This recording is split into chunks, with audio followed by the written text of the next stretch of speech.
엄마, 나 합격했어요. 서울대 의과대학. 정말 붙었어요.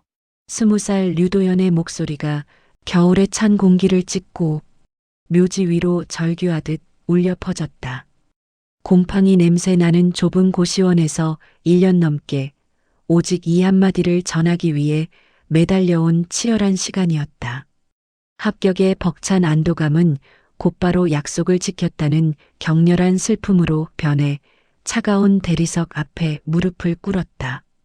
바로 그 순간 뒤편에서 조용히 다가오던 발소리가 섬뜩하게 멈췄다. 검은 정장을 완벽하게 갖춰 입은 70대 노부부 흡사. 대기업 회장 같은 위엄과 위엄을 동시에 풍기는 노신사와 우아한 부인이었다. 그들은 다발 가득 싱싱한 하얀 국화를 든 채 류도연의 혼잣말 같은 합격 소식에 마치 시간이 멈춘 듯 얼어붙었다. 붉게 충혈된 남학생과 모든 것을 초월한 듯한 노부부의 시선이 차가운 눈보라 속에서 강렬하게 충돌했다. 도연이 흘끗 돌아본 묘비에는 단 하나의 이름이 핏빛처럼 선명하게 새겨져 있었다. 고 차은서 흉부외과 의사의 꿈을 안고 생명의 시작점에 선 류도연. 그리고 모든 것을 소유한 듯한 위험한 노신사. 이들은 대체 어떤 지독한 운명의 소용돌이로 얽혀 있는 것일까요? 사연 들으시기 전에 구독과 좋아요 한번 눌러주시면 큰 힘이 됩니다. 지금 어디에서 듣고 계신지도 댓글로 남겨주세요. 그곳마다 좋은 일, 행복이 함께하길 기도하겠습니다. 고시원 방문을 열자 곰팡이 냄새가 코를 찔렀습니다. 문을 닫으면 팔을 뻗어도 벽에 닿는 좁은 공간이었죠. 저는 20살 류도연입니다.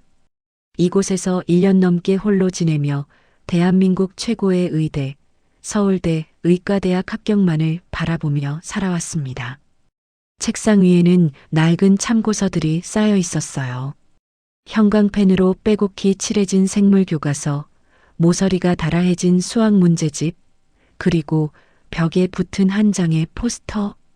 하얀 가운을 입고 미소 짓는 여성 의사의 사진이었습니다.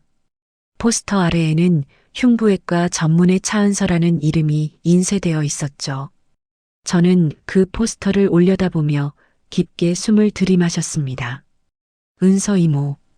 제게 이 세상에서 유일한 사람이었어요. 친부모님은 얼굴도 모릅니다. 양부모님은 제가 15살 때 교통사고로 돌아가셨죠. 그 후 3년 동안 보육원에서 지내다가 18살이 되던 해 처음 만난 분이 바로 은서 이모였습니다. 도연아, 넌 할 수 있어. 내 안에 잠재력이 있다는 걸 나는 알아. 이모는 그렇게 말하며 학원비를 대주셨어요. 매달 고시원 월세도 참고서 값도 모두 이모가 보내주신 돈으로 해결했습니다. 이모는 해외에서 의료 봉사 활동을 하고 계셔서 자주 만날 수는 없었지만 한 달에 한 번씩 편지를 보내주셨죠. 그 편지들이 저를 지탱하는 유일한 힘이었습니다. 벽에 걸린 달력을 보니 오늘 날짜에 빨간 동그라미가 쳐져 있었어요. 서울대 의대 최종 합격자 발표일. 손이 떨렸습니다. 노트북을 켜고 서울대 입학처 홈페이지에 접속했죠. 로딩 화면이 돌아가는 몇 초가 영겁처럼 느껴졌습니다. 합격자 명단이 화면에 떴습니다. 가나다 순으로 정렬된 이름들 사이에서 제 이름을 찾았어요. 류도현. 제 이름이 있었습니다. 정말로 합격한 거예요. 가슴이 터질 것 같았습니다. 1년 동안, 아니 3년 동안 꿈꿔온 순간이었죠. 저는 자리에서 벌떡 일어나 두 팔을 번쩍 들어 올렸습니다. 소리를 지르고 싶었지만 옆방에서 듣는다는 생각에 입을 꾹 다물었어요. 하지만 기쁨은 오래가지 않았습니다. 좁은 방 안을 둘러보니 텅 비어 있었죠. 이 기쁨을 나눌 사람이 아무도 없다는 사실이 가슴을 짓눌렀습니다. 친구도 없었어요. 1년 내내 고시원과 독서실만 오가며 공부에만 매달렸으니까요. 그때 은서 이모의 목소리가 떠올랐습니다. 도연아, 내가 이룬 성공은 우리 둘의 성공이야. 내가 합격하는 날 나도 함께 기뻐할 거야. 맞아요. 이모에게 가장 먼저 알려야 했습니다. 저는 서둘러 휴대폰을 집어들었어요. 이모의 전화번호를 눌렀죠. 신호음이 울렸습니다. 한 번, 두 번, 세 번. 고객님께서 전화를 받을 수 없습니다. 삐소리 후에 음성 사서함으로 연결됩니다. 자동 응답 메시지만 들렸어요. 저는 다시 전화를 걸었습니다. 그리고 또 걸었죠. 하지만 결과는 똑같았습니다. 이모는 전화를 받지 않았어요. 이상했습니다. 이모는 항상 제 전화는 받았거든요.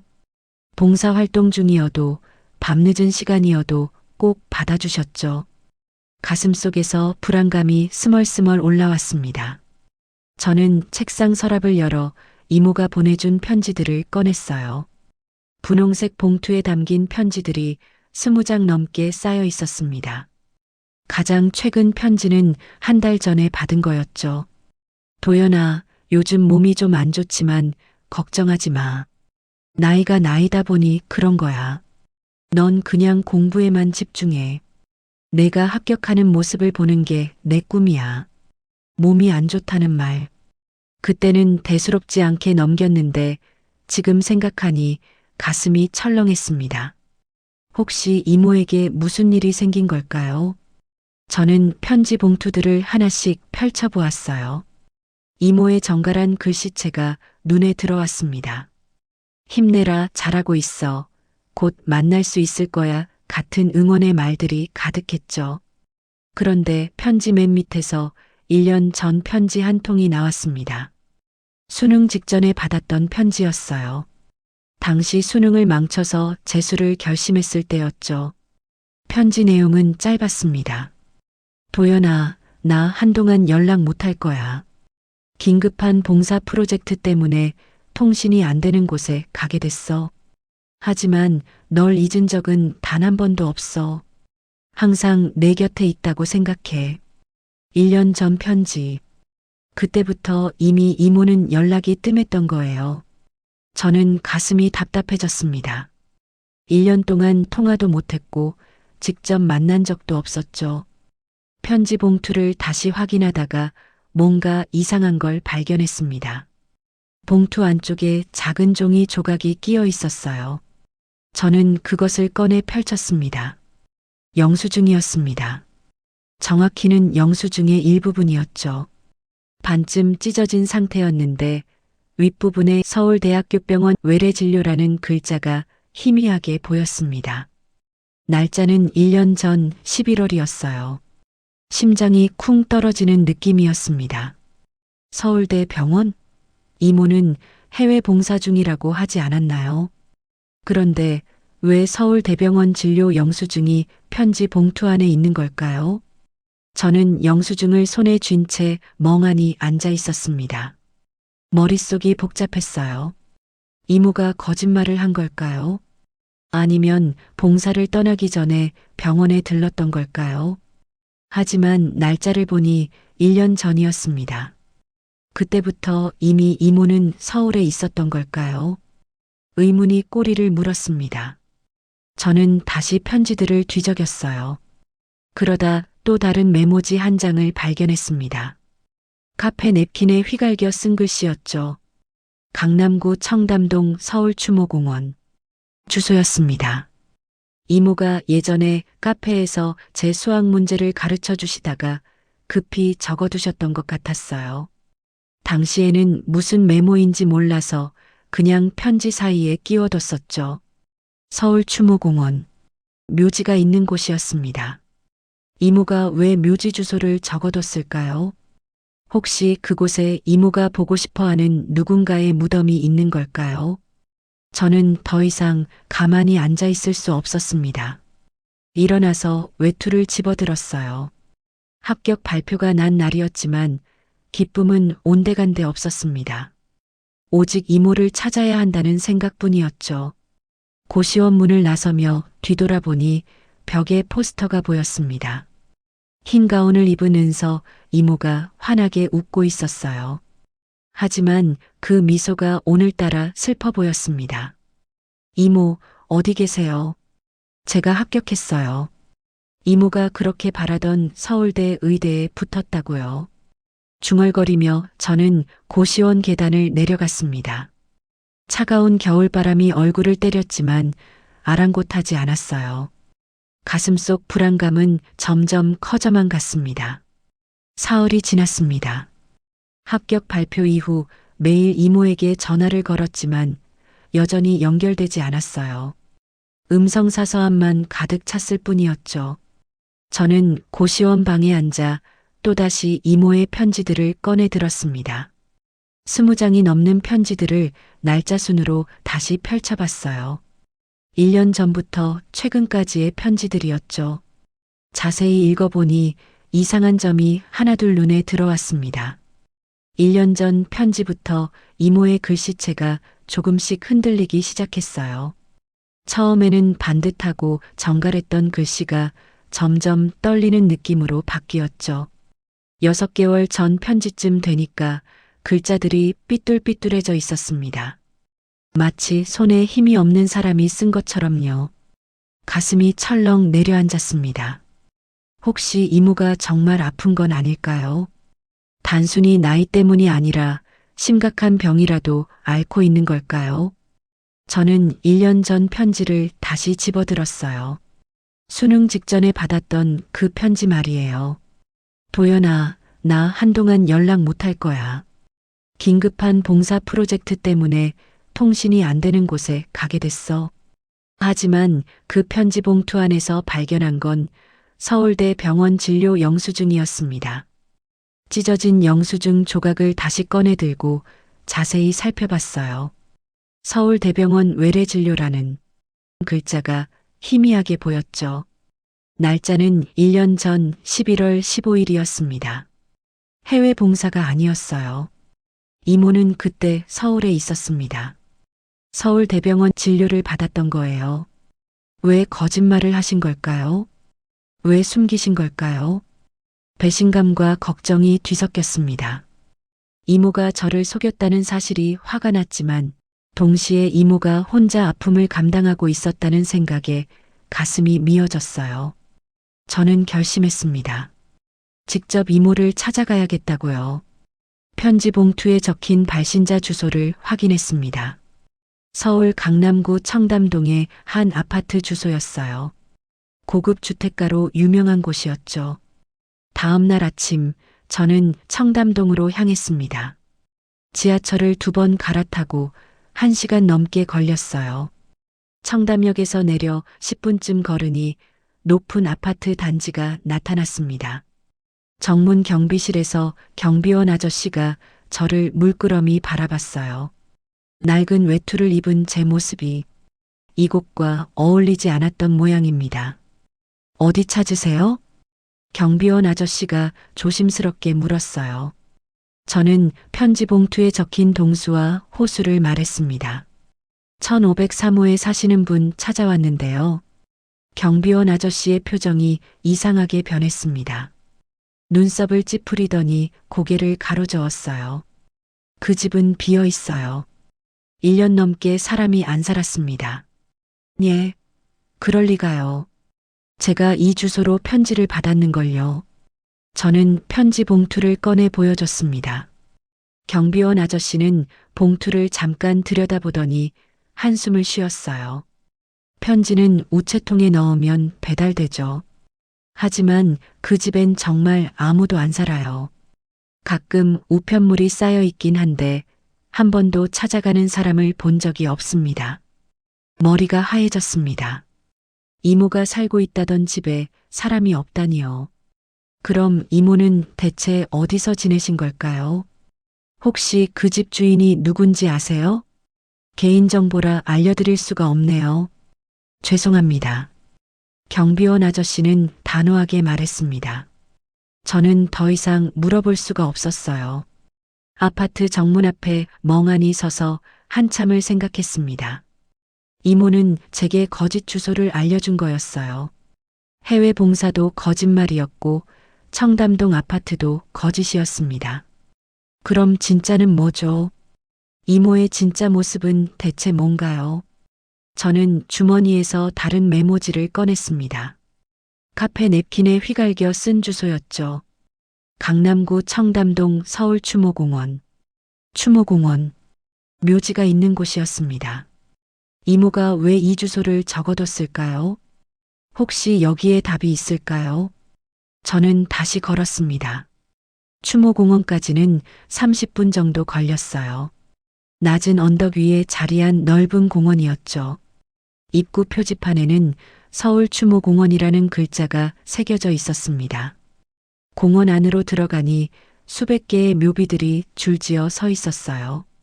저는 하나하나 살펴보며 걸었습니다. 손이 시릴 정도로 추운 날씨였지만 멈출 수가 없었죠. 한참을 헤매다가 언덕 중턱쯤에서 발걸음이 멈췄습니다. 검은 대리석 묘비 하나가 눈에 들어왔어요. 다른 묘비들과 비슷해 보였지만 묘비에 새겨진 글자를 읽는 순간 온몸이 얼어붙었습니다. 고차은서 흉부외과 전문의. 은서 이모의 이름이었습니다. 그것도 묘비에 새겨져 있었어요. 저는 비틀거리며 묘비 앞으로 다가갔습니다. 손을 뻗어 글자를 쓰다듬었죠. 차가운 대리석 감촉이 손끝에 전해졌습니다. 날짜를 확인했습니다. 1년 전 11월 23일. 제가 수능을 망치고 재수를 결심했을 바로 그 무렵이었어요. 1년 전. 이모는 1년 전에 돌아가셨습니다. 그럼 지난 1년 동안 제가 받았던 편지들은 뭐죠? 누가 보낸 건가요? 이모가 미리 써놓으신 건가요? 무릎에 힘이 풀렸습니다. 저는 묘비 앞에 주저앉았어요. 눈물이 주르륵 흘러내렸죠. 이모. 목소리가 떨렸습니다. 가슴속에서 뭔가 무너져 내리는 느낌이었어요. 이모가 아니잖아요. 제 엄마였잖아요. 편지 봉투에서 발견한 또 다른 서류가 떠올랐습니다. 구겨진 종이 한 장이 영수증과 함께 들어 있었는데 저는 그때 자세히 보지 않았어요. 지금 다시 꺼내 펼쳐봤습니다. 입양동의서 사본이었습니다. 희미한 글씨로 적힌 내용이 보였어요. 생모 차은서. 저는 그 글자를 멍하니 바라봤습니다. 생모. 친어머니라는 뜻이었죠. 이모가 아니라 엄마였어요. 제 진짜 엄마였습니다. 왜 말 안 하셨어요? 저는 묘비를 붙잡고 흐느꼈습니다. 1년 동안 매달 편지를 보내주시면서도 단 한 번도 진실을 말하지 않으셨어요. 저를 이모라고 부르게 하시면서 제 곁을 지켜주셨던 거예요. 합격증이 가방 안에 들어 있었습니다. 저는 가방을 열고 합격증을 꺼냈어요. 구겨지지 않게 클리어 파일에 넣어둔 서울대, 의대 합격 증명서였죠. 이모. 아니, 엄마. 저 해냈어요. 떨리는 손으로 합격증을 펼쳐 묘비 앞에 놓았습니다. 눈보라에 날아가지 않게 작은 돌멩이로 눌러뒀어요. 엄마가 그렇게 바라던 의사, 제가 해냈어요. 서울대 의대에 붙었어요. 그런데 왜 이제야 알게 했어요? 왜 숨기셨어요? 목이 메어 더 이상 말이 나오지 않았습니다. 저는 묘비를 끌어안고 한참을 울었어요. 차가운 대리석이 따뜻하게 느껴졌습니다. 그때였어요. 뒤에서 발소리가 들렸습니다. 저는 고개를 돌렸죠. 70대쯤 되어 보이는 노부부가 꽃다발과 우산을 들고 서 있었습니다. 남자는 검정 코트를 입고 우산을 들고 있었고 여자는 국화꽃 꽃다발을 들고 있었어요. 두 사람 모두 놀란 표정으로 저를 바라봤습니다. 특히 여자분의 시선이 제 손에 든 합격증에 고정되어 있었어요. 입술이 파르르 떨리더니 천천히 입을 열었습니다. 혹시 도연이니? 제 이름을 아는 분들이었습니다. 저는 눈물 범벅이 된 얼굴로 고개를 끄덕였어요. 남자가 우산을 들고 한 걸음 다가왔습니다. 목소리가 떨렸어요. 자네가 류도현 학생인가? 네, 맞습니다. 근데 저를 어떻게? 남자는 대답 대신 묘비를 바라봤습니다. 그리고는 긴 한숨을 내쉬었어요. 우리가 은서의 부모라네. 세상이 멈춘 것 같았습니다. 이분들이 엄마의 부모님이라고요. 그럼 제 외할아버지, 외할머니라는 말인가요? 할머니가 떨리는 손으로 제 뺨을 쓰다듬었습니다. 따뜻한 손길이었어요. 우리 손자, 이렇게 컸구나. 할머니의 눈에서 눈물이 주르륵 흘러내렸습니다. 한참을 울고 난 후였습니다. 할머니가 제 손을 꼭 잡아주셨어요. 할아버지는 묘비 앞에 가져온 하얀 국화꽃을 조심스럽게 놓으셨죠. 여기서는 춥겠구나. 우리 집으로 가자. 할아버지의 목소리는 부드러웠습니다. 하지만 저는 선뜻 일어날 수가 없었어요. 아직도 머릿속이 복잡했거든요. 이분들이 정말 제 외조부모님이 맞나요?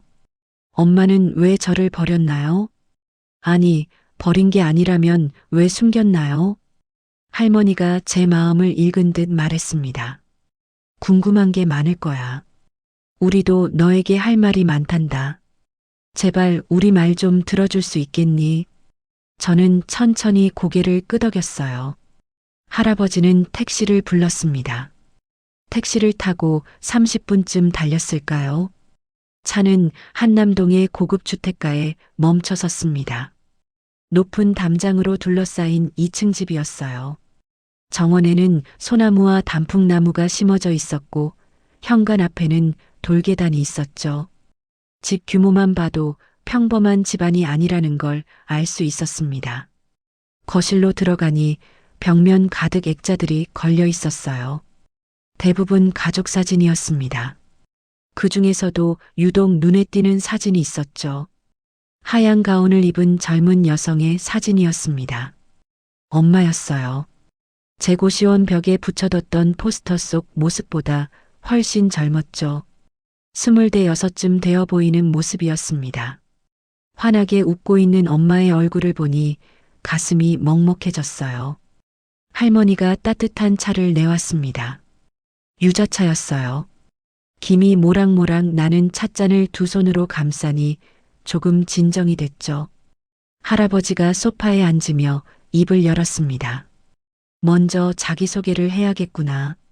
나는 류진수라고 한다. 서울대학교 병원 명예이사장이자 성산의료재단을 설립한 사람이지. 성산의료재단. 들어본 이름이었습니다. 의대 입시를 준비하면서 여러 병원 정보를 찾아봤는데 성산의료재단은 국내 최대 규모의 의료재단 중 하나였어요. 서울대 병원을 비롯해 전국의 5개 병원을 운영하는 곳이었죠. 할아버지가 계속 말을 이었습니다. 은서는 우리의 외동딸이었어. 어릴 때부터 총명했고 의사가 되겠다는 꿈이 확고했지. 우리도 그 꿈을 응원했단다. 할머니가 찻잔을 내려놓으며 말을 받았어요. 은서는 서울대 의대에 수석으로 입학했어. 우리 집안의 자랑이었지. 하지만 할머니의 목소리가 떨렸습니다. 할아버지가 할머니의 손을 잡아주었어요. 은서가 의대 4학년 때였어. 24살이었지. 갑자기 우리에게 임신했다고 말했단다. 저는 숨을 죽이고 들었습니다. 제 이야기였으니까요. 아이 아버지가 누군지 물었지만 은서는 끝까지 말하지 않았어. 그냥 자기가 책임지겠다고만 했단다. 할아버지의 얼굴이 일그러졌어요. 후회하는 표정이었습니다. 나는 그때 화가 났어. 의료계 명문가의 명예가 실추될까봐 두려웠지. 미혼모가 된 딸이 흉부외과 전문의가 되는 길이 막힐까봐 걱정했단다. 할머니가 눈물을 닦으며 말했습니다. 우리가 은서를 설득했어. 아기를 낳으면 바로 입양 보내야 한다고. 은서는 울면서 반대했지만 우리가 너무 강하게 밀어붙였단다. 가슴이 쿵 내려앉았습니다. 엄마는 저를 버리고 싶지 않았던 거예요. 하지만 외조부모님의 압박 때문에 어쩔 수 없었던 거죠. 할아버지가 고개를 떨구었습니다. 은서는 너를 낳고 단 하루도 안아보지 못했어. 병원에서 바로 입양기관으로 보냈거든. 그날 은서가 얼마나 울었는지 나는 평생 잊을 수가 없단다. 저는 주먹을 꽉 쥐었습니다. 분노가 치밀어 올랐지만 동시에 슬픔도 밀려왔어요. 엄마도 저도 모두 피해자였던 거예요. 할머니가 낡은 봉투 하나를 꺼냈습니다. 이게 은서가 남긴 편지야. 너를 위해 쓴 거란다. 떨리는 손으로 봉투를 받았어요. 봉투를 열자 편지지 여러 장이 나왔습니다. 엄마의 글씨체였죠. 첫 장을 펼쳤습니다. 도연아, 이 편지를 읽고 있다면 너는 이미 내가 떠난 후겠구나. 미안해. 끝까지 진실을 말하지 못해서. 눈물이 글자를 흐렸습니다. 저는 눈물을 닦고 계속 읽었어요. 너를 낳고 보내던 날 나는 세상이 무너지는 줄 알았어. 하지만 그게 너를 위한 최선이라고 믿었지. 내가 좋은 부모를 만나 행복하게 자라길 바랐단다. 편지를 넘겼습니다. 15년이 지나고 내가 교통사고로 양부모님을 잃었다는 소식을 들었어. 보육원에 있다는 얘기를 듣고 가슴이 찢어지는 것 같았지. 나는 더 이상 참을 수가 없었어. 할아버지가 설명했습니다. 은서는 그때부터 너를 몰래 돕기 시작했어. 하지만 내가 거부할까봐 엄마라고 밝힐 수가 없었던 거야. 그래서 먼 친척 이모라고 소개했지. 편지의 다음 장을 읽었습니다. 너를 처음 만난 날 내가 나를 보고 이모라고 불렀을 때 가슴이 아팠어. 하지만 그게 최선이었어. 엄마라고 부르게 하면 내가 나에게 의지하게 될 테고 그럼 내 상황을 알게 될 테니까. 상황. 무슨 상황이었을까요? 저는 계속 읽었어요. 나는 그때 이미 췌장암 진단을 받은 상태였어. 사기 진단이었단다. 의사들은 1년도 못 산다고 했지. 숨이 막혔습니다. 엄마는 1년밖에 못 산다는 걸 알면서도 저를 돕기 시작하신 거예요. 하지만 나는 포기할 수 없었어. 내가 의대에 합격하는 걸 보고 싶었거든. 항암 치료를 미루고 너를 가르치는데 모든 시간을 쏟았지. 저는 편지를 읽다가 멈췄습니다. 손이 너무 떨려서 글자가 보이지 않았어요. 할머니가 제 어깨를 토닥여 주었습니다. 은서는 끝까지 너를 위해 살았어. 내가 수능을 망치고 재수를 결심했을 때 은서는 이렇게 말했단다. 1년만 더 버티면 된다고. 도연이가 합격하는 걸 꼭 보고 싶다고. 할아버지가 또 다른 봉투를 꺼냈습니다. 이건 은서의 일기장이야. 마지막 날까지 쓴 거지. 일기장을 넘기니 엄마의 글씨가 빼곡했습니다. 날짜는 1년 전부터 시작됐어요. 오늘 도연이가 독서실에서 공부하는 걸 멀리서 지켜봤다. 밤 11시까지 불을 끄지 않더라. 아이고, 우리 아들 너무 무리하는 거 아니니. 다음 장을 넘겼습니다. 항암 치료 부작용이 심하다. 손이 떨려서 글씨 쓰기가 힘들어. 하지만 도연이에게 편지는 계속 써야지. 내가 사라진 후에도 1년치 편지를 미리 써놨어. 그래서 1년 동안 편지가 계속 왔던 거였어요. 엄마는 돌아가시기 전에 미리 다 써놓으셨던 겁니다. 마지막 장을 펼쳤습니다. 글씨가 매우 흔들렸어요. 이제 정말 시간이 없는 것 같다. 도연아, 미안해. 내 합격 소식을 직접 듣지 못해서. 하지만 나는 알아. 넌 꼭 합격할 거야. 그리고 훌륭한 의사가 될 거야. 내가 이루지 못한 흉부외과 의사의 꿈을 내가 대신 이뤄줘. 부탁이야. 저는 일기장을 덮었습니다. 더 이상 읽을 수가 없었어요. 눈물이 멈추지 않았죠. 엄마, 처음으로 그 호칭을 입 밖으로 냈습니다. 할머니가 저를 꼭 껴안아 주었어요. 그래, 은서는 내 엄마란다. 그리고 너는 우리의 소중한 손자야. 할아버지도 다가와 제 어깨를 잡았습니다. 미안하다, 도연아. 우리가 너무 늦게 찾았구나. 저는 외조부모님의 품에 안겨 한참을 울었습니다. 20년 동안 느껴보지 못한 가족의 온기였어요.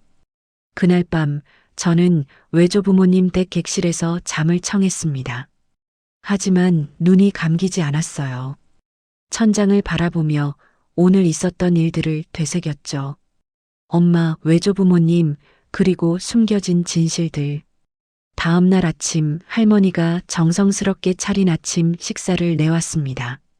된장찌개와 계란말이, 김구이가 상에 올랐어요. 고시원에서 편의점 삼각김밥으로 때우던 제게는 너무나 따뜻한 식사였죠. 많이 먹어라.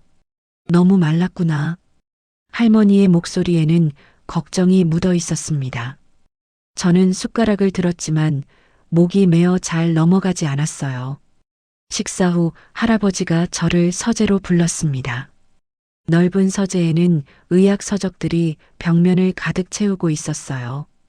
책상 위에는 낡은 가죽 서류 봉투가 놓여 있었죠. 도연아, 이걸 내게 줘야겠구나. 할아버지는 서류 봉투를 제 앞으로 밀었습니다. 봉투를 열자 오래된 서류들이 나왔어요. 가장 위에 있는 건 입양 서류 원본이었습니다. 제 손이 떨렸어요. 서류를 펼쳐 한 줄 한 줄 읽어 내려갔습니다. 생모 차은서, 생년월일 2005년 3월 12일 이름 류도현, 생부 불명, 입양일 2005년 3월 15일, 20년 전 서류였습니다. 제가 태어나고 사흘 만에 입양 보내진 거예요. 가슴이 저렸습니다. 할아버지가 무거운 한숨을 내쉬었어요. 그날을 잊을 수가 없구나. 은서가 병실에서 너를 안아보고 싶다고 울부짖었지. 하지만 나는 단호하게 거절했어. 할아버지의 눈가가 붉어졌습니다. 의료계 명문가의 체면만 생각했단다. 미혼모가 된 딸이 전문의가 되는 길을 막을까봐 두려웠지. 지금 생각하면 정말 어리석었어. 저는 아무 말도 할 수 없었습니다. 분노해야 할까요? 이해해야 할까요? 마음이 복잡했어요. 할머니가 서재로 들어왔습니다. 손에는 두꺼운 앨범을 들고 있었어요. 도연아, 이것도 봐야 해. 앨범을 펼치자 사진들이 나왔습니다. 어린 시절의 엄마 사진이었어요. 유치원 졸업사진, 초등학교 입학사진, 중학교 과학대회에서 상을 받는 사진. 은서는 어릴 때부터 의사가 되고 싶어 했어. 아픈 사람들을 돕고 싶다고 했지. 할머니가 한 장의 사진을 가리켰습니다. 의대 입학식 사진이었어요. 환하게 웃고 있는 엄마의 모습이 보였죠.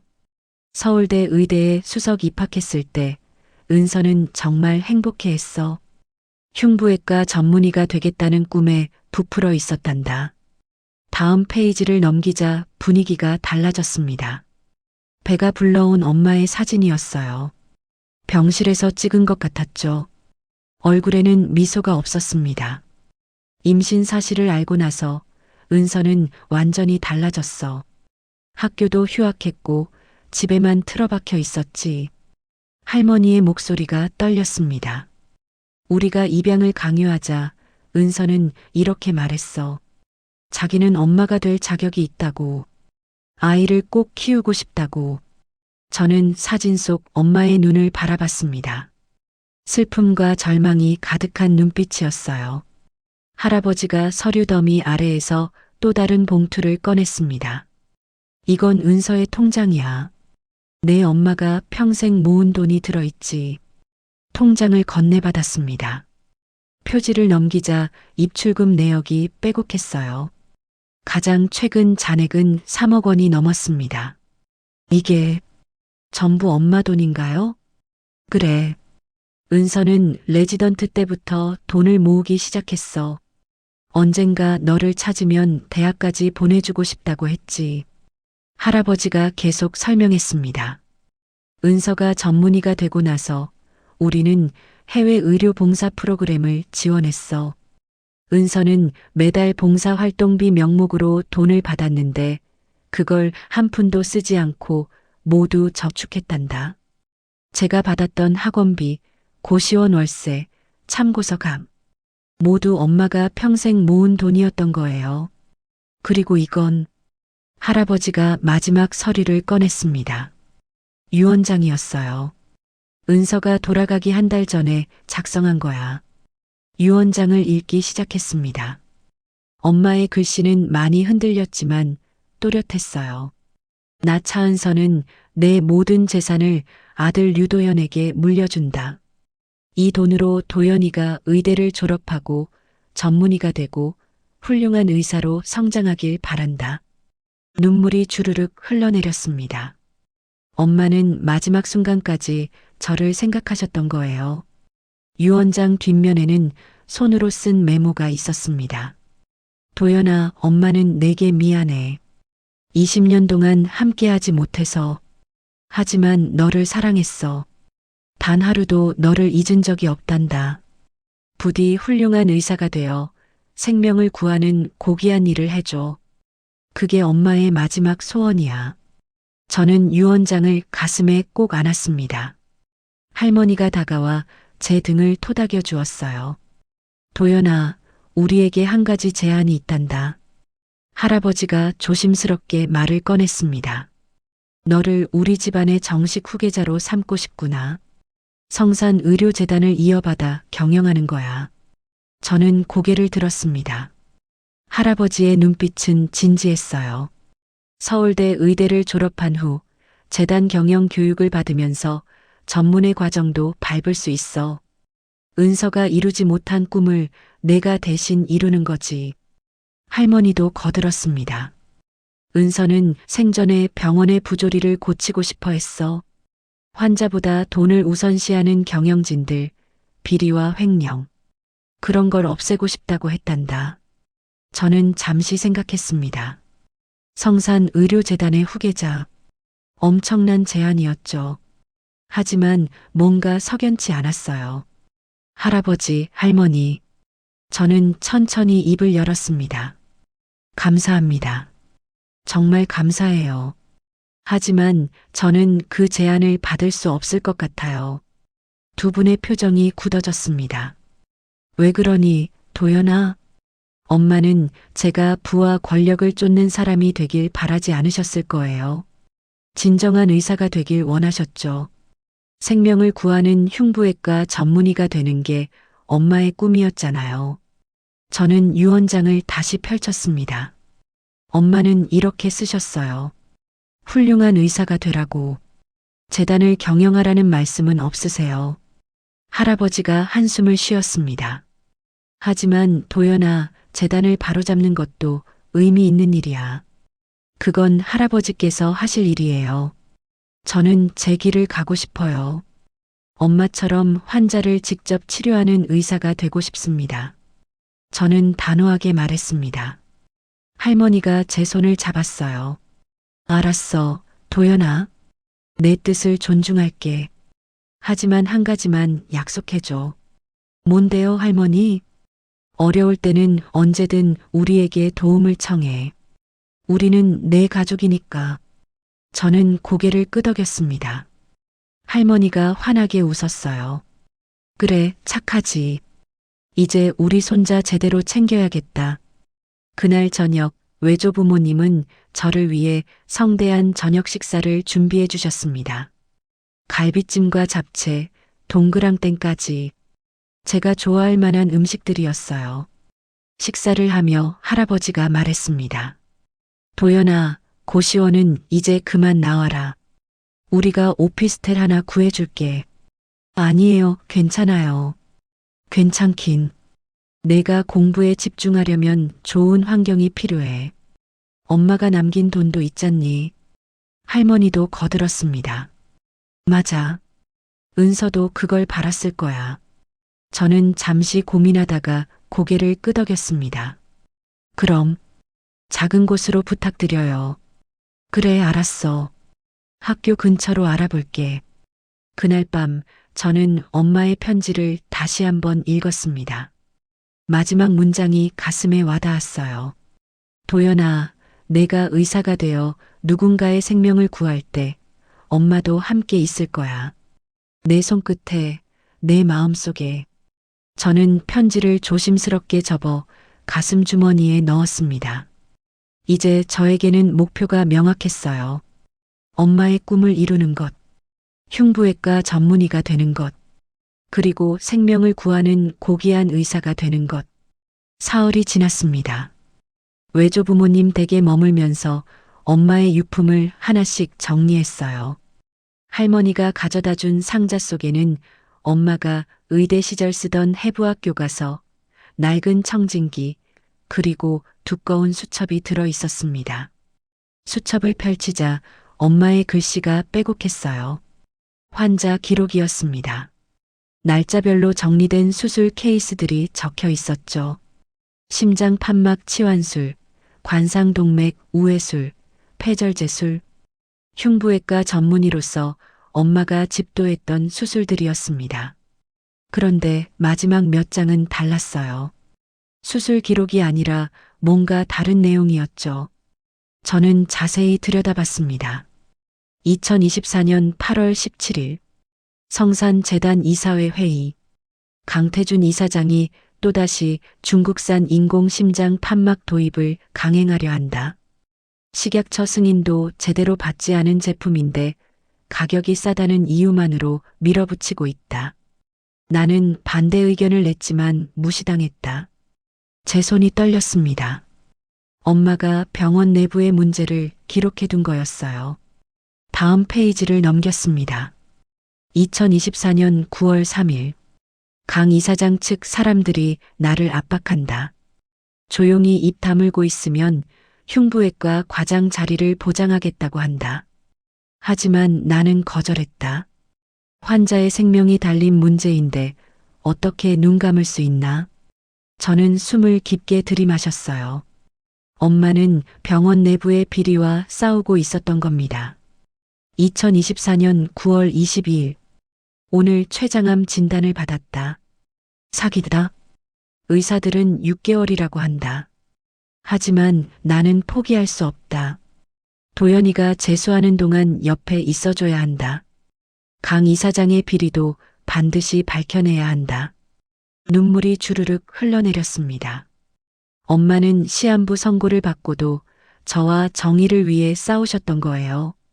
마지막 페이지에는 짧은 문장이 적혀 있었습니다.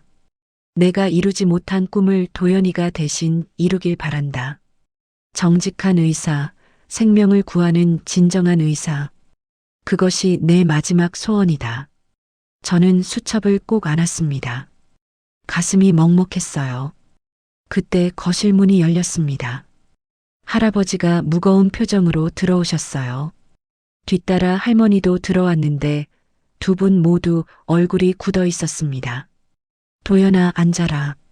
할아버지의 목소리가 평소와 달랐습니다. 저는 소파에 앉았어요. 할아버지가 책상 위에 서류 몇 장을 내려놓았습니다. 이게 뭔가요? 성산재단 이사회에서 보낸 공문이야. 저는 서류를 집어들었어요. 첫 장에는 재산권리 주장 금지 통보라는 제목이 적혀 있었습니다. 할아버지가 설명했습니다. 강태준 이사장이 이사회를 소집했어. 그리고 내가 은서의 재산을 물려받는 것에 대해 문제를 제기했단다. 무슨 문제요? 강 이사장은 내가 류씨 가문의 정통성이 없는 외부인이라고 주장해. 은서가 남긴 돈이 재단 자금을 횡령한 거라고 의심하고 있어. 저는 서류를 더 읽어 내려갔습니다. 문구 하나하나가 날카로웠어요. 고인 차은서가 미혼모로서 출산한 자녀에게는 재단 관련 상속 권리가 없음. 해당 자녀가 류씨 가문을 사칭할 경우 법적 조치를 취할 것. 가슴이 답답했습니다. 저를 사생아 취급하고 있었어요. 할머니가 제 손을 잡았습니다. 도연아, 우리가 지켜줄게. 걱정하지 마. 하지만 할아버지의 표정은 어두웠어요. 문제는 내가 이제 재단 경영에서 손을 뗀 상태라는 거야. 명예이사장 직함만 남았지 실권은 없단다. 그럼 강 이사장이 재단을 완전히 장악한 건가요? 그렇지. 3년 전 내가 은퇴하면서 경영권을 이양했어. 당시에는 강 이사장이 유능한 경영인이라고 생각했는데 할아버지가 고개를 떨구었습니다. 은서가 생전에 강 이사장의 비리를 알려줬지만 나는 믿지 않았어. 증거가 부족하다고 생각했거든. 하지만 이제 보니 은서 말이 맞았구나. 저는 엄마의 수첩을 꺼냈습니다. 할아버지, 이거 보세요. 할아버지는 수첩을 받아들고 한 장 한 장 넘겼어요. 얼굴이 점점 굳어졌습니다. 이런, 은서가 이런 기록을 남겨뒀구나. 엄마는 끝까지 싸우려고 하셨어요. 환자들을 지키기 위해서요. 할아버지가 긴 한숨을 내쉬었습니다. 하지만 도연아, 이 기록만으로는 부족해.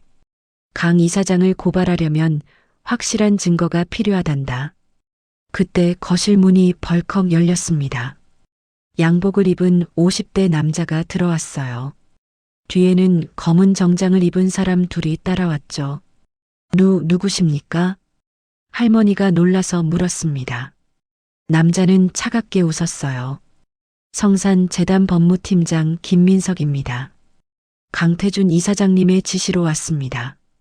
할아버지가 벌떡 일어났습니다.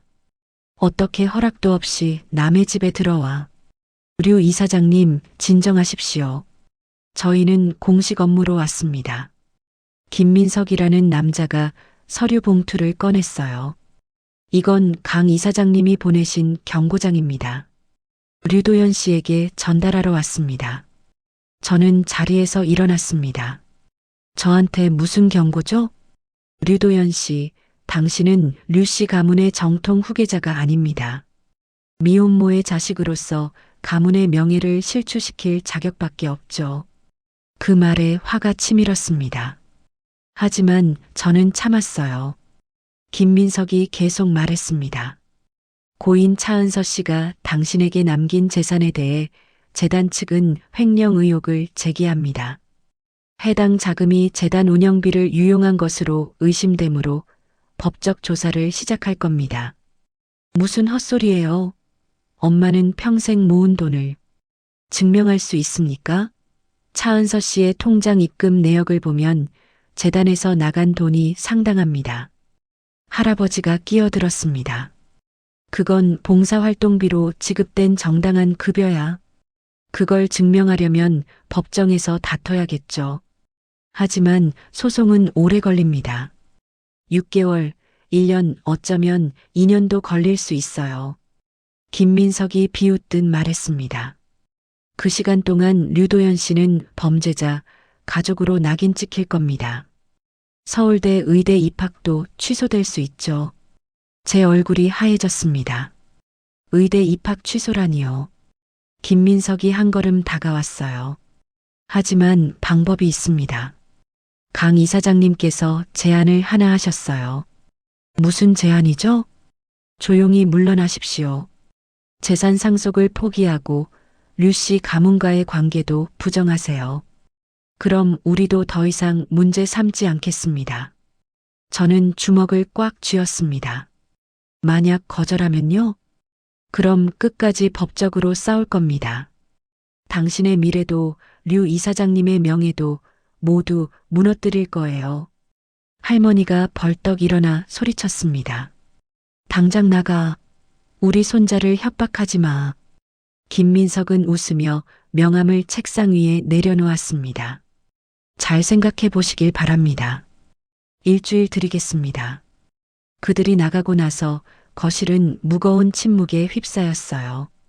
저는 소파에 주저앉았습니다. 할아버지가 제 어깨에 손을 얹었습니다. 도연아, 미안하다. 내가 이런 일을 겪게 해서.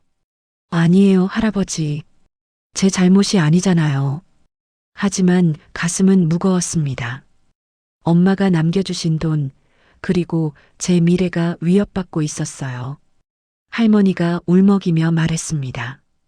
은서가 이걸 알았다면 얼마나 가슴 아파했을까.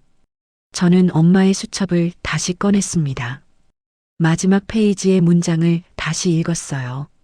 정직한 의사, 생명을 구하는 진정한 의사. 그 순간 결심이 섰습니다. 저는 물러날 수 없었어요. 엄마의 명예를 지켜야 했습니다. 할아버지, 할머니, 두 분이 저를 바라봤습니다. 저는 싸우겠어요. 엄마가 옳았다는 걸 증명하고 싶어요. 하지만 도연아, 상대는 강력해. 재단 전체를 쥐고 있단다. 그래도 해야 해요. 엄마가 끝까지 포기하지 않으셨듯이 저도 포기할 수 없어요. 할아버지가 제 손을 꼭 잡았습니다. 알았다. 그럼 우리도 너를 도울게. 할머니도 고개를 끄덕였어요. 은서의 아들답구나. 강하고 용감해. 저는 창밖을 바라봤습니다. 겨울 해가 지고 있었어요. 하지만 제 마음속에는 새로운 결의가 타오르고 있었습니다. 엄마, 제가 끝까지 싸울게요. 엄마의 명예를, 그리고 진실을 지키겠습니다. 사흘 후 할아버지에게서 다시 연락이 왔습니다. 이번에는 성산의료재단 본사로 와달라는 내용이었어요. 중요한 회의가 있으니 꼭 참석해야 한다고 하셨죠. 저는 처음으로 정장을 입었습니다. 외조 부모님이 사주신 검은색 양복이었어요. 거울을 보니 낯선 제 모습이 비쳤습니다. 고시원에서 낡은 트레이닝복만 입고 지내던 제가 이렇게 변할 줄은 몰랐죠. 재단 본사는 강남역 근처 높은 빌딩에 있었습니다. 20층짜리 건물 전체가 성산의료재단 소유였어요. 로비에 들어서자 대리석 바닥이 반짝이고 천장에는 거대한 샹들리에가 달려 있었습니다. 엘리베이터를 타고 15층으로 올라갔어요. 문이 열리자 넓은 복도가 나타났습니다. 복도 끝에 이사회실이라고 쓰인 문이 보였죠. 문을 열자 긴 타원형 테이블이 눈에 들어왔습니다. 테이블 주변에는 이미 여러 사람들이 앉아 있었어요. 모두 50대에서 70대로 보이는 중년과 노년의 남성들이었죠. 할아버지와 할머니도 상석에 앉아 계셨습니다. 도연아, 이리 와서 앉거라. 할아버지가 옆자리를 가리켰습니다. 저는 조심스럽게 다가가 앉았어요. 주변 사람들의 시선이 저에게 꽂혔습니다. 따가운 시선이었죠. 할아버지가 입을 열었습니다. 여러분, 소개하겠습니다. 이 아이는 제 외손자 류도연입니다. 올해 서울대 의대에 합격했죠. 박수 소리가 들렸지만 진심 어린 박수는 아니었어요. 형식적이고 차가운 박수였습니다. 테이블 맞은편에 앉은 남자가 입을 열었습니다. 60대쯤 되어 보이는 사람이었어요. 날카로운 눈매와 굳은 표정이 인상적이었죠. 이사장님, 갑자기 외손자를 소개하시는 이유가 뭡니까? 목소리에 불만이 섞여 있었습니다. 할아버지가 차분하게 대답했어요. 강이사, 도연이는 우리 집안의 일원입니다. 앞으로 재단 일에도 관심을 가질 거고요. 강이사라고 불린 남자가 코웃음을 쳤습니다. 집안의 일원이라. 그런데 이사장님, 이 학생의 배경이 좀 특이하다고 들었습니다. 할아버지의 표정이 굳어졌어요. 강이사는 아랑곳하지 않고 계속 말했습니다. 미혼모의 아들이라면서요? 게다가 입양까지 갔다가 뒤늦게 찾아온 케이스라고. 주변 이사들이 웅성거리기 시작했습니다. 저는 주먹을 꽉 쥐었어요. 모욕감이 치밀어 올랐죠. 할머니가 날카롭게 말했습니다. 강이사, 말을 가려서 하십시오.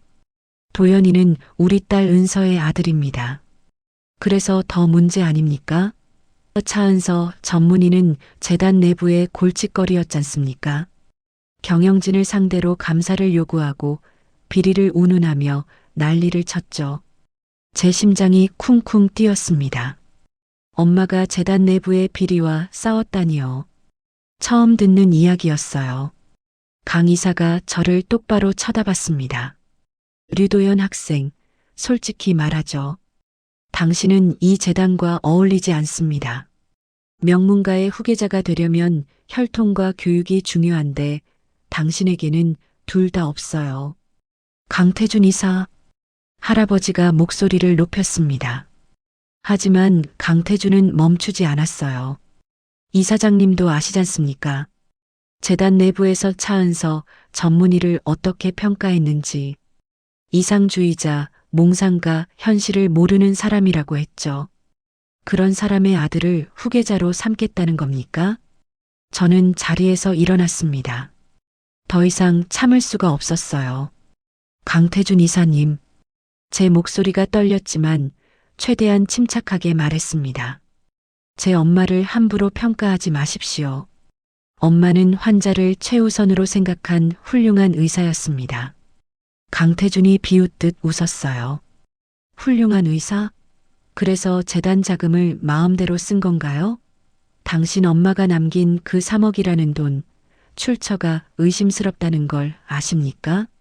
순간 머릿속이 하얘졌습니다. 엄마가 남긴 돈에 문제가 있다니요. 무슨 소리입니까? 재단 회계장부를 확인해 봤습니다. 차은서 전문의가 해외 봉사활동비 명목으로 받은 돈이 부풀려져 있어요. 실제보다 2배 이상 많이 받았죠. 그 돈이 어디로 갔을까요? 강태준이 서류 뭉치를 탁 던졌습니다. 서류들이 테이블 위에 흩어졌어요. 횡령 의혹이 있습니다. 당신 엄마는 재단 돈을 빼돌려 개인 통장에 넣었을 가능성이 높아요. 거짓말입니다. 제가 소리쳤습니다. 하지만 강태준은 태연했어요. 거짓말이라고요? 그럼 증명해 보시죠. 그 3억이 정당한 돈이라는 걸. 저는 할아버지를 돌아봤습니다. 할아버지는 고개를 떨구고 있었어요. 할머니도 입술을 깨물고 있었죠. 이사장님, 제 의견은 이렇습니다. 강태준이 다른 이사들을 둘러봤습니다. 류도현 학생은 재단과 무관한 사람으로 처리해야 합니다.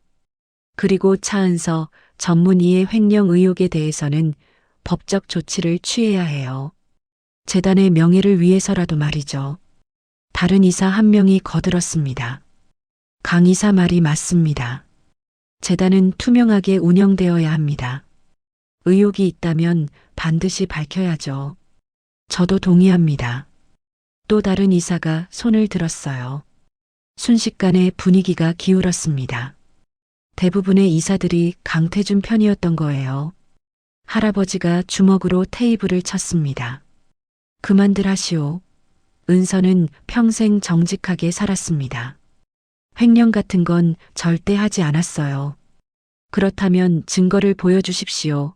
이사장님. 그 돈의 출처를 명확히 밝히시죠. 강태준의 목소리는 차가웠습니다. 저는 무너질 것 같았어요. 엄마가 평생 모은 돈이 횡령으로 몰리다니. 이럴 수가 있나요? 회의는 결론 없이 끝났습니다. 이사들이 하나둘 자리를 떠났어요. 강태준은 나가면서 제 옆을 지나갔죠. 충고 하나 하죠. 류도현 학생. 그가 낮은 목소리로 속삭였습니다. 이 재단은 당신 같은 사람이 발붙일 곳이 아닙니다. 조용히 물러나는 게 서로에게 좋아요. 안 그러면 당신 엄마의 명예까지 바닥에 떨어질 겁니다. 협박이었어요. 노골적인 협박이었습니다. 저는 이를 악물었지만 아무 말도 할 수 없었어요. 회의실에는 할아버지, 할머니, 그리고 저만 남았습니다. 할아버지가 깊은 한숨을 내쉬었어요. 미안하다, 도연아. 할아버지가 무능해서 이런 꼴을 당하게 했구나. 아니에요, 할아버지. 저는 고개를 저었습니다. 제가 너무 순진했던 거예요. 이 세계가 이렇게 험한 줄 몰랐어요. 할머니가 제 손을 잡았습니다. 도연아, 너무 상처받지 마. 은서는 정말 정직한 사람이었어. 우리가 증명할 거야. 어떡해요, 할머니? 증거가 어디 있나요? 제 목소리가 떨렸습니다. 할머니는 대답하지 못했어요. 그날 저녁 저는 오피스텔로 돌아왔습니다. 현관문을 열고 들어서자 텅 빈 방이 더 쓸쓸하게 느껴졌어요. 소파에 주저앉아 고개를 떨구었습니다. 엄마의 사진이 책상 위에 있었습니다. 저는 사진을 집어들고 한참을 바라봤어요. 엄마, 어떻게 해야 하죠? 엄마의 명예를 지키고 싶은데 저는 아무것도 할 수 없어요. 눈물이 흘러내렸습니다. 무력감이 온몸을 짓눌렀어요. 그때 휴대폰이 울렸습니다. 모르는 번호였어요. 저는 전화를 받았습니다. 여보세요? 류도현 학생이신가요? 낯선 남자 목소리였습니다. 40대쯤 되어 보이는 목소리였어요. 네, 맞는데요. 누구시죠? 저는 김성훈이라고 합니다. 차은서 선생님과 함께 일했던 흉부외과 교수입니다. 제 심장이 뛰기 시작했어요. 엄마의 동료 의사라니요. 엄마를 아셨나요? 네, 은서 선생님은 제 가장 존경하는 동료였습니다. 오늘 재단 회의 소식을 들었어요. 만나서 이야기하고 싶은데 괜찮으시겠습니까? 물론입니다. 언제 만날까요? 내일 오전 10시 서울대병원 근처 카페에서 뵙겠습니다. 제가 문자로 주소 보낼게요. 전화가 끊겼습니다. 곧 문자가 왔어요. 카페 주소와 함께 짧은 메시지가 있었죠. 은서 선생님의 명예를 지키고 싶습니다. 도와드리겠습니다. 저는 휴대폰을 꽉 쥐었습니다. 희망이 보이기 시작했어요. 엄마의 동료가 도와주겠다니 혼자가 아니라는 생각에 가슴이 뜨거워졌습니다. 창밖을 보니 밤하늘에 별이 떠 있었어요. 저는 엄마의 사진을 가슴에 안았습니다. 엄마, 제가 꼭 엄마의 명예를 지킬게요. 약속할게요. 그날 밤 저는 처음으로 편안하게 잠들 수 있었습니다. 내일이 기다려졌어요. 다음 날 아침 9시 저는 서울대병원 근처 카페로 향했습니다. 작은 카페였어요. 창가 자리에 40대 중반쯤 되어 보이는 남자가 앉아 있었죠. 흰 셔츠에 검은 재킷을 입은 모습이 단정했습니다. 류도현 학생이신가요? 남자가 일어서며 손을 내밀었어요. 저는 악수를 받았습니다. 네, 맞습니다. 김성훈 교수님이시죠? 그렇습니다. 앉으세요. 우리는 마주 앉았어요. 김 교수가 커피 2잔을 주문했습니다. 잠시 침묵이 흘렀죠. 은서 선생님 이야기부터 해야겠네요. 김 교수가 먼저 입을 열었습니다. 목소리에 그리움이 묻어 있었어요. 은서 선생님은 제가 레지던트 시절부터 알던 분입니다. 저보다 2살 선배셨죠. 정말 훌륭한 의사였어요. 저는 숨을 죽이고 들었습니다. 환자를 대하는 태도가 남달랐어요. 돈이 없어서 수술을 미루는 환자가 있으면 은서 선생님이 개인적으로 비용을 대주기도 했죠. 가슴이 뜨거워졌습니다. 역시 엄마답다는 생각이 들었어요. 그런데 3년 전부터 재단과 갈등이 시작됐습니다. 김 교수의 표정이 어두워졌어요. 재단에서 불량 의료기기를 납품하기 시작했거든요. 강태준 이사장이 주도한 일이었어요. 값싼 중국산 기기를 들여와서 정상 가격으로 청구했죠. 불량 기기라니요? 네, 인공심장 밸브였습니다. 정품보다 3분의 1 가격인 짝퉁 제품이었어요. 겉보기에는 똑같아 보였지만 내구성이 형편없었죠. 김 교수가 서류 가방에서 파일을 꺼냈습니다. 이게 은서 선생님이 남긴 자료입니다. 제가 보관하고 있었어요. 파일을 펼치자 의료기기 사진들과 검사 결과가 나왔어요. 붉은 펜으로 표시가 되어 있었죠. 은서 선생님은 이 불량 밸브 때문에 환자가 사망할 수 있다고 경고했습니다. 이사회에 보고서를 제출하고 즉각 사용 중단을 요구했어요. 그래서요? 묵살당했습니다. 오히려 은서 선생님이 과민 반응한다고 비난받았죠. 강태준 이사장은 은서 선생님을 골칫거리로 취급했어요. 제 주먹이 저절로 쥐어졌습니다. 은서 선생님은 포기하지 않았습니다. 몰래 증거를 모으기 시작했어요. 리베이트 내역, 불량기기 납품 계약서, 비자금 조성 장부까지. 그런 게 있었다니요. 네, 은서 선생님은 2년 동안 증거를 모았습니다. 그리고 검찰에 고발하려고 했어요. 김 교수가 한숨을 쉬었습니다. 하지만 그 직전에 췌장암 진단을 받으셨죠. 병세가 급격히 악화됐고 결국 고발을 실행에 옮기지 못했습니다. 저는 목이 메었습니다. 엄마가 얼마나 외로웠을까요? 아무도 믿지 않는 진실을 혼자 짊어지고 있었을 생각을 하니 가슴이 아팠어요. 그런데 교수님은 왜 도와주시려는 건가요? 은서 선생님이 돌아가시기 일주일 전 저를 부르셨어요. 김 교수의 눈가가 붉어졌습니다.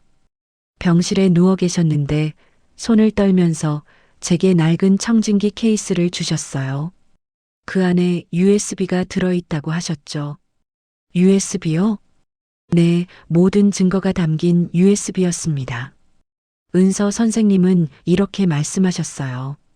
제 아들이 찾아오면 이걸 꼭 전해달라고. 김 교수가 주머니에서 작은 USB를 꺼냈습니다. 검은색 USB였어요. 제 손에 쥐어주셨죠. 이게 엄마가 모은 증거인가요? 네, 이 안에 강태준 이사장의 모든 비리가 담겨 있습니다. 리베이트 내역, 횡령 증거, 불량기기 납품 계약서까지. 손이 떨렸습니다. 이 작은 USB가 엄마의 명예를 되찾을 열쇠였어요. 그런데 왜 진작 공개하지 않으셨나요? 은서 선생님이 제게 신신당부하셨거든요. 도연이가 성인이 되고 스스로 판단할 수 있을 때까지 기다리라고. 김 교수가 제 눈을 똑바로 바라봤습니다. 류도현 학생, 이 USB를 공개하면 재단이 발칵 뒤집힐 겁니다. 강태준 이사장은 물론이고 그를 따르는 이사들도 모두 처벌받을 거예요. 그럼 공개해야죠. 저는 단호하게 말했습니다. 하지만 부작용도 있습니다. 성산의료재단의 명예가 실추되고 주가가 폭락할 수도 있어요. 류진수 이사장님도 책임을 피할 수 없을 겁니다. 할아버지까지 연루될 수 있다는 말이었어요. 저는 잠시 망설였습니다. 그래도 공개해야 합니다. 확신하십니까? 네, 엄마가 목숨 걸고 모은 증거잖아요. 이걸 묻어버리면 엄마의 희생이 헛될 것 같아요. 김 교수가 고개를 끄덕였습니다. 좋습니다. 그럼 제가 도와드리겠습니다. 저도 의료인으로서 양심을 지키고 싶습니다. 그날 오후 저는 USB를 들고 할아버지 댁으로 갔습니다. 할아버지와 할머니에게 모든 걸 설명했어요. 이게 은서가 남긴 증거란 말이냐? 할아버지가 USB를 들고 떨리는 손으로 노트북에 꽂았습니다. 파일들이 화면에 떴어요. 엑셀 파일, 사진 파일, 계약서 스캔 파일들이 가득했죠. 하나씩 열어보기 시작했습니다. 리베이트 금액이 적힌 장부, 불량 기기 사진, 강태준과 업체 대표가 주고받은 이메일까지 모든 게 명확했어요. 할머니가 입을 막고 흐느꼈습니다. 우리 은서가 이렇게 힘들었구나. 혼자 이 모든 걸 짊어지고. 할아버지는 아무 말 없이 화면을 응시했습니다. 주먹을 불끈 쥐었다 폈다를 반복했어요. 도연아. 한참 만에 할아버지가 입을 열었습니다. 이걸 공개하면 재단이 무너질 수도 있다. 할아버지가 평생 쌓아온 명예도 함께 말이야. 알고 있습니다, 할아버지. 그래도 공개할 거냐? 네, 해야 합니다. 엄마의 명예를 지키려면요. 할아버지가 긴 한숨을 내쉬었어요. 그리고는 천천히 고개를 끄덕였습니다. 좋아. 할아버지도 너를 돕겠다. 은서가 옳았어. 재단은 바로 잡아야 해. 그날 밤 저희는 계획을 세웠습니다. 김성훈 교수와 함께 언론에 제보하고 검찰에도 고발장을 제출하기로 했어요. 하지만 다음 날 새벽 긴급 연락이 왔습니다. 김 교수였어요. 도연 학생, 큰일 났습니다. 환자 한 명이 응급실에 실려왔어요. 인공심장 밸브 부전증입니다. 그게 무슨 불량 밸브를 이식받은 환자예요. 밸브가 파열되면서 심장 출혈이 생겼습니다. 지금 당장 재수술하지 않으면 사망합니다. 제 머릿속이 복잡해졌어요. 누구 환자인데요? 박순자 할머니라는 분입니다. 60대 여성이에요. 3개월 전에 밸브 이식 수술을 받으셨죠. 박순자. 그 이름이 낯익었습니다. 어디서 들어본 것 같았어요. 혹시 보육원을 운영하셨던 분인가요? 네, 맞습니다. 은평구에 작은 보육원을 운영하신다고 들었어요. 심장이 쿵 떨어졌습니다. 박순자 할머니. 제가 15살부터 18살까지 3년 동안 지냈던 보육원 원장님이었어요. 엄마처럼 저를 돌봐주셨던 분이었죠. 제가 가겠습니다. 지금 당장. 저는 옷을 집어입고 뛰쳐나갔습니다. 택시를 잡아타고 서울대병원으로 달려갔어요. 응급실에 도착하니 박 원장님이 침대에 누워 계셨습니다.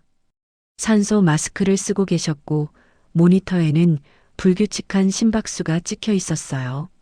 원장님. 제가 다가가자 박 원장님이 가까스로 눈을 뜨셨습니다. 도연이. 너구나. 원장님 괜찮으세요? 괜찮다. 걱정 마. 하지만 목소리는 약했어요. 김 교수가 다가왔습니다. 지금 수술실을 준비 중입니다. 제가 직접 집도하겠습니다. 교수님, 꼭 살려주세요. 저는 간절하게 부탁했습니다. 최선을 다하겠습니다. 하지만 상태가 좋지 않아요. 밸브 파열로 심장 손상이 심각합니다. 김 교수의 표정이 무거웠어요. 간호사들이 박 원장님을 수술실로 옮겼습니다. 저는 수술실 앞 대기실에 남았어요. 빨간 불이 켜진 수술실 문을 바라보며 초조하게 기다렸죠. 1시간이 지났습니다. 2시간이 지났어요. 3시간, 4시간. 시간이 너무 느리게 흘렀습니다.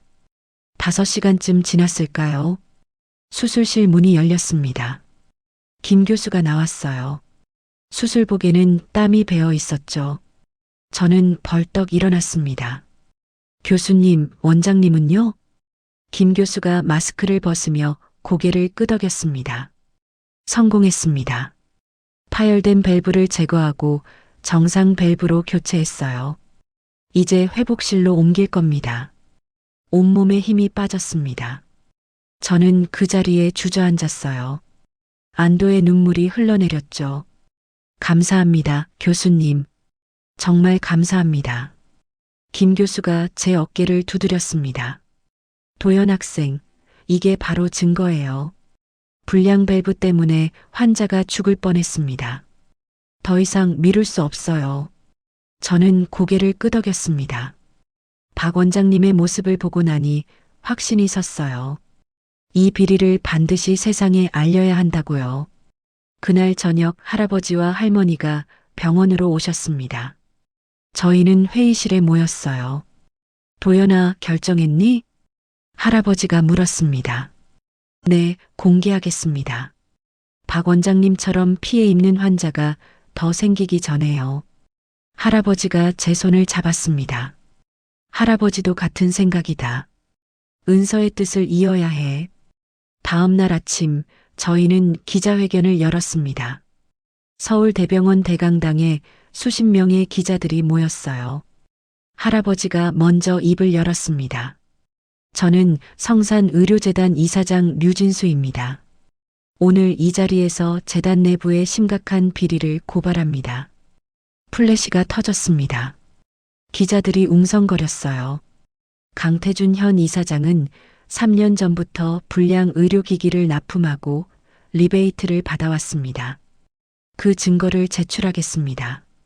김 교수가 USB를 들어 보였습니다. 이 USB에는 차은서 전문의가 2년 동안 수집한 모든 증거가 담겨 있습니다. 불량 기기 납품 계약서, 리베이트 내역, 비자금 조성 장부까지요. 기자들이 카메라를 들이댔어요. 이번에는 제 차례였습니다. 저는 마이크 앞에 섰어요. 저는 류도연입니다. 차은서 전문의의 아들입니다. 목소리가 떨렸지만 계속 말했어요.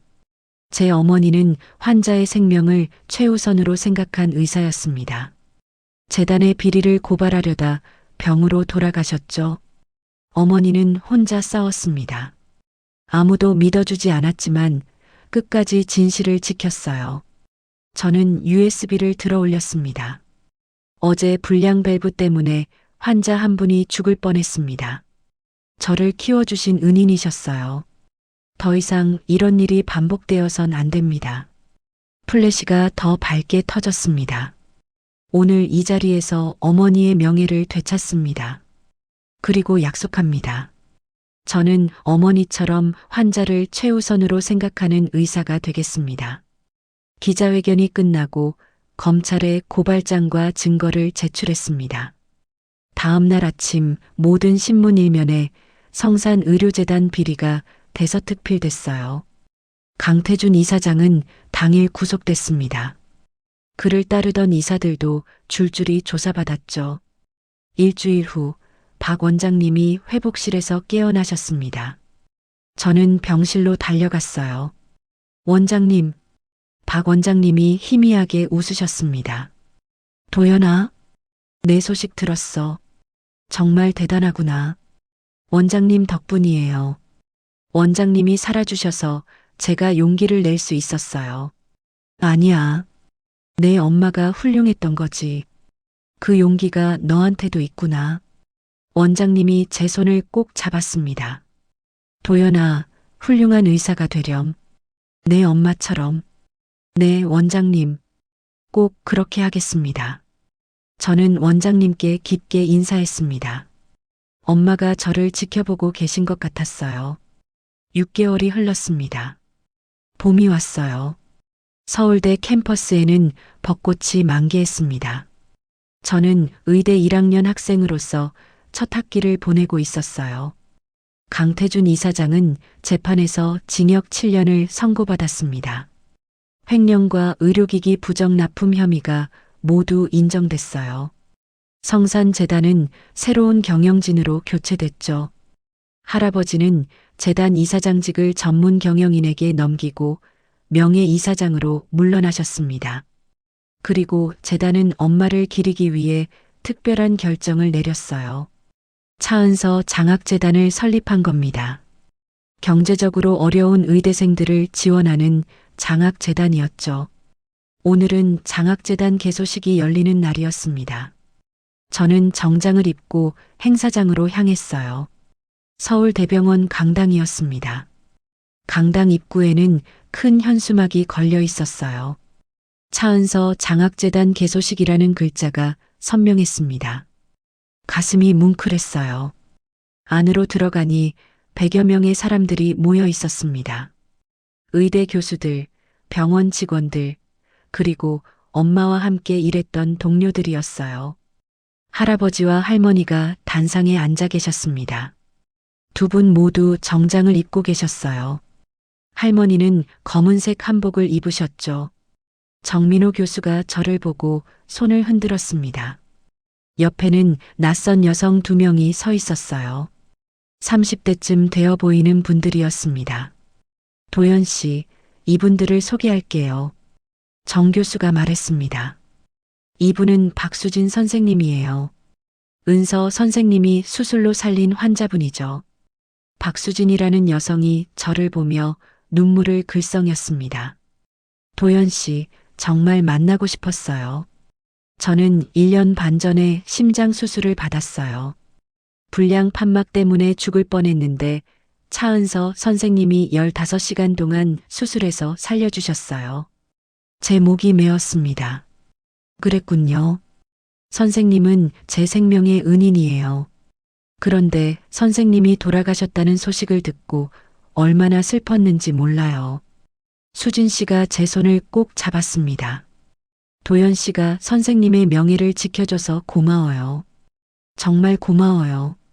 저는 고개를 숙였습니다. 눈물이 났어요. 개소식이 시작됐습니다. 할아버지가 단상에 올라 인사말을 하셨어요. 오늘 이 자리는 우리 딸 차은서를 기리기 위한 자리입니다.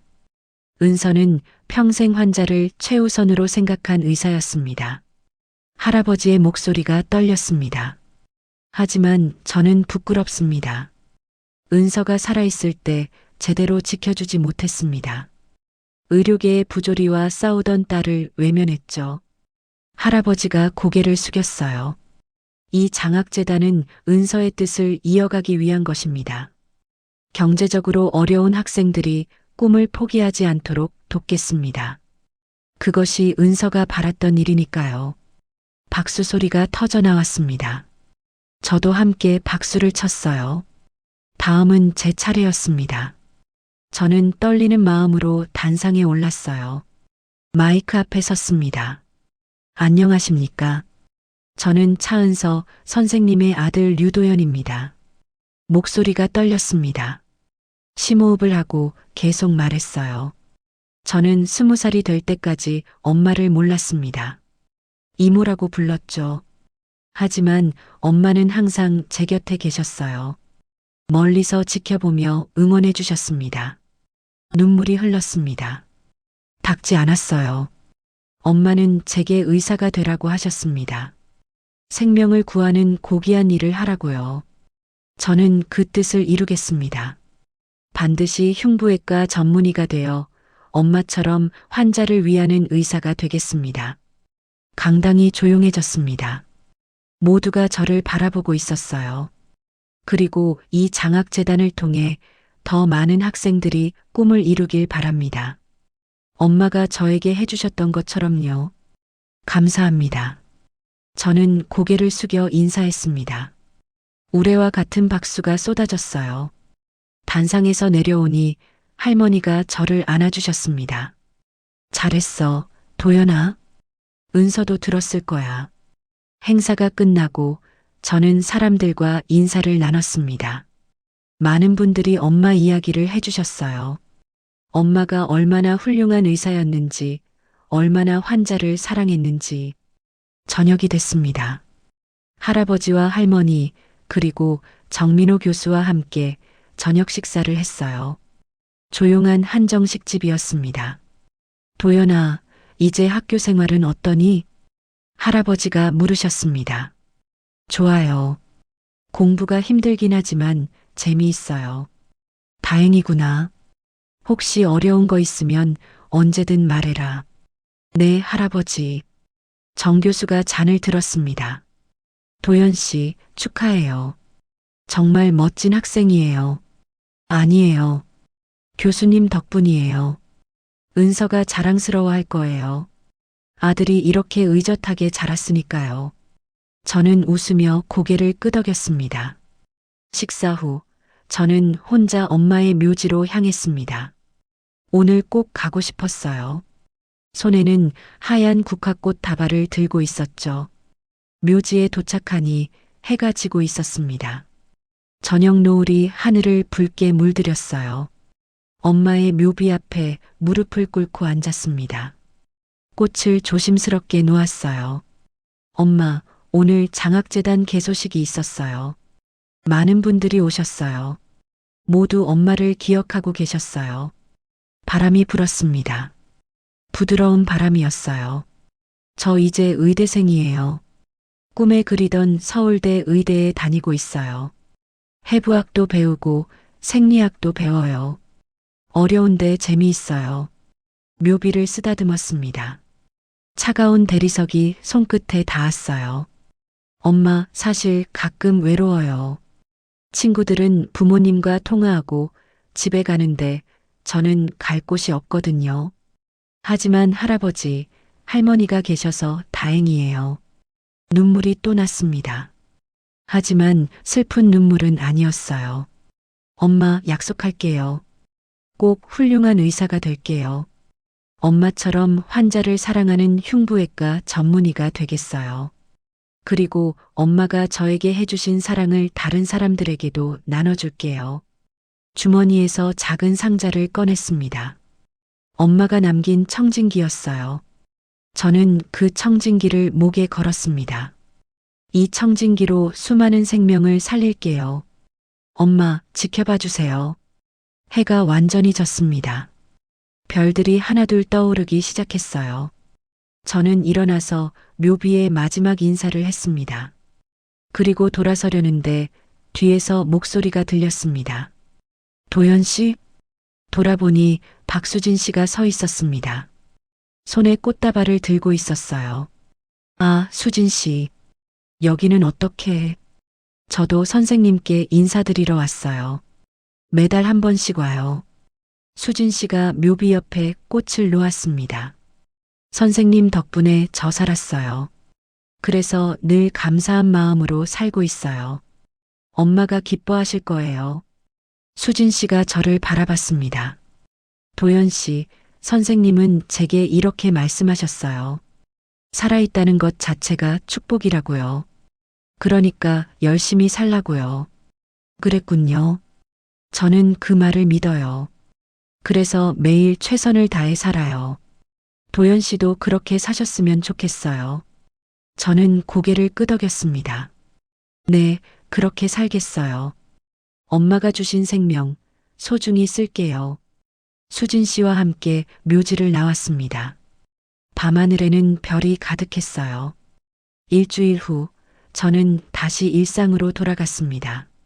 아침 8시에 일어나 학교에 갔어요. 해부학 실습이 있는 날이었습니다.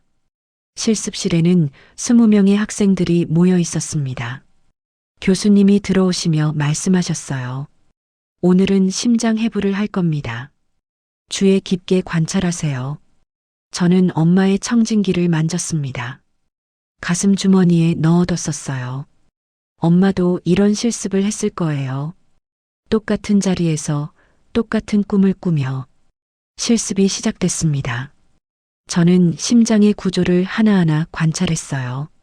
심방, 심실, 판막. 모든 게 신비로웠습니다. 이 작은 기관이 사람의 생명을 지탱하는구나. 엄마는 이 심장을 수술했어요. 15시간 동안 수술해서 환자를 살렸죠. 저도 언젠가 그럴 수 있을까요? 실습이 끝나고 저는 도서관으로 갔습니다. 흉부외과 교과서를 빌렸어요. 두꺼운 책이었습니다. 책을 펼쳐 첫 장을 읽기 시작했습니다. 흉부외과는 심장, 폐, 식도 등을 다루는 외과의 한 분야이다. 생명과 직결된 장기를 다루므로 매우 섬세하고 정확한 술기가 필요하다. 저는 한 글자 한 글자 집중해서 읽었어요. 엄마가 공부했던 내용이었습니다.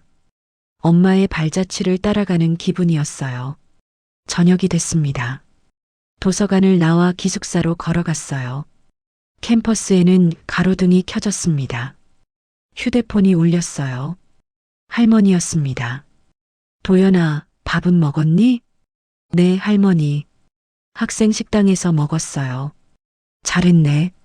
너무 무리하지 말고 건강 챙겨라. 네, 걱정 마세요. 주말에 집에 올 수 있니? 네, 갈게요. 그래, 할머니가 맛있는 거 해놓을게. 전화를 끊고 하늘을 올려다봤습니다. 별이 반짝이고 있었어요. 엄마, 저 잘 지내고 있어요. 외롭지 않아요. 할아버지, 할머니가 있고 좋은 교수님들이 계세요. 그리고 무엇보다 엄마의 사랑이 저와 함께 있어요. 저는 걸음을 이어갔습니다. 앞으로 가야 할 길이 멀었어요. 의대 6년, 레지던트 4년, 그리고 전문의. 10년이 넘는 긴 여정이었습니다. 하지만 두렵지 않았습니다. 엄마가 보여준 길을 따라가면 됐으니까요. 생명을 사랑하고 환자를 최우선으로 생각하는 의사. 그게 제가 가야 할 길이었습니다. 기숙사에 도착했습니다. 문을 열고 들어가니 작지만 따뜻한 방이 저를 맞아줬어요. 책상 위에는 엄마의 사진이 놓여 있었습니다. 하얀 가운을 입고 환하게 웃는 엄마의 모습이었죠. 잘 자요, 엄마. 내일도 열심히 할게요. 불을 끄고 누웠습니다. 창밖으로 달빛이 들어왔어요. 20년 만에 찾은 엄마. 그리고 평생 이어질 사랑. 저는 이제 혼자가 아니었습니다. 엄마의 사랑이, 엄마의 꿈이 제 안에 살아 숨쉬고 있었으니까요. 저는 눈을 감았습니다. 내일이 기다려졌어요. 방금 들으신 이야기가 여러분의 마음에 깊이 와닿았다면 가까운 분들께 공유해 주시길 부탁드립니다. 여러분이 남겨주시는 구독과 좋아요는 저희가 더 좋은 사연을 이어갈 수 있는 따뜻한 격려가 됩니다. 지금 계신 그 자리에서 늘 행복하시고 평안한 하루를 보내시기를 기원합니다.